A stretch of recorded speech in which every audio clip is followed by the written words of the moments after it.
नमस्कार दोस्तों, मैं प्रिया। स्वागत है आप सबका मेरे चैनल पे प्रिया उत्तम व्लॉग्स पे। मैं फिर से एक न्यू इन्फॉर्मेटिव वीडियो लेकर आई हूँ आप सबके लिए।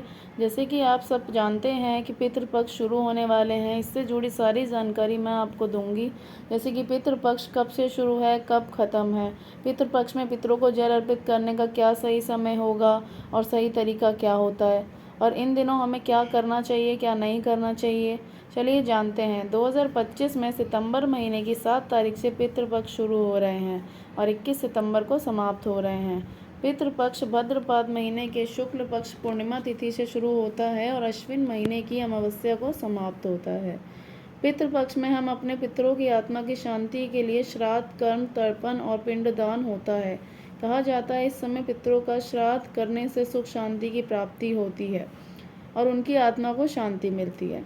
चलिए जानते हैं जल अर्पित करने का सही समय।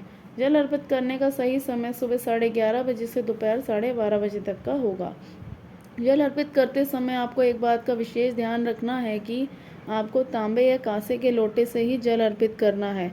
बहुत से लोग स्टील के लोटे से जल अर्पित करते हैं, ऐसा बिल्कुल ना करें। आइए जानते हैं जल अर्पित कैसे करना है। अपने हाथों में जल, कुशा, अक्षत और थोड़े से काले तिल को लेके दक्षिण दिशा की ओर मुख दोनों हाथों को जोड़ के अपने पितरों का स्मरण करना चाहिए और जल ग्रहण करने की प्रार्थना करनी चाहिए। उसके बाद अंजलि से 7 या 11 बार धरती पर जल गिराना चाहिए। और ध्यान रखिए पितृपक्ष में हमें बाल नहीं कटवाने चाहिए, दाढ़ी नहीं बनवानी चाहिए और महिलाओं को कोई भी श्रृंगार का सामान नहीं लेना चाहिए और कोई भी न्यू वस्त्र नहीं खरीदना चाहिए और ना ही उसको धारण करना चाहिए। और कई लोगों को कन्फ्यूजन रहती है कि इन दिनों हम घर में पूजा करनी चाहिए या नहीं, तो वो आप कर सकते हैं। इन दिनों कोई बड़ी पूजा घर में नहीं रखवानी चाहिए। सिंपल तरीके से आप घर में डेली जैसे पूजा करते हैं वैसे कर सकते हैं। बाकी कई लोगों का कहना है कि इन दिनों हम पूजा नहीं करते, सबके घर के कल्चर अलग होते हैं, तो वो आपकी मर्ज़ी है। अगर आपके घर में होता है तो आप कर सकते हैं, अगर आपके घर में नहीं होती तो आप मत करिए। पितृपक्ष में लोग अपने आप पितरों की तिथि वाले दिन, और अगर किसी को तिथि नहीं पता तो अमावस्या वाले दिन पशु पक्षियों के लिए खाना निकालते हैं। अन्यथा कई लोग घर में 5 या 11 ब्राह्मण को भोजन भी करवाते हैं।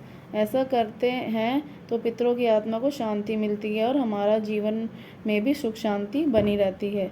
पितरों का दान सबको करना चाहिए और जो जो चीज़ें मैंने आपको इस वीडियो में मना किया है करने को, वो हमें नहीं करना चाहिए। उसी से फिर हमारे जीवन में पितृदोष लगता है, क्योंकि ऐसा करने से हमारे पितृ हमसे नाराज़ हो जाते हैं। आशा करती हूँ सारी जानकारी को इस वीडियो के द्वारा मिल गई होगी। अगर आपको कुछ और जानना चाहते हैं तो इस वीडियो से रिलेटेड मुझे कमेंट बॉक्स में कमेंट करें। धन्यवाद।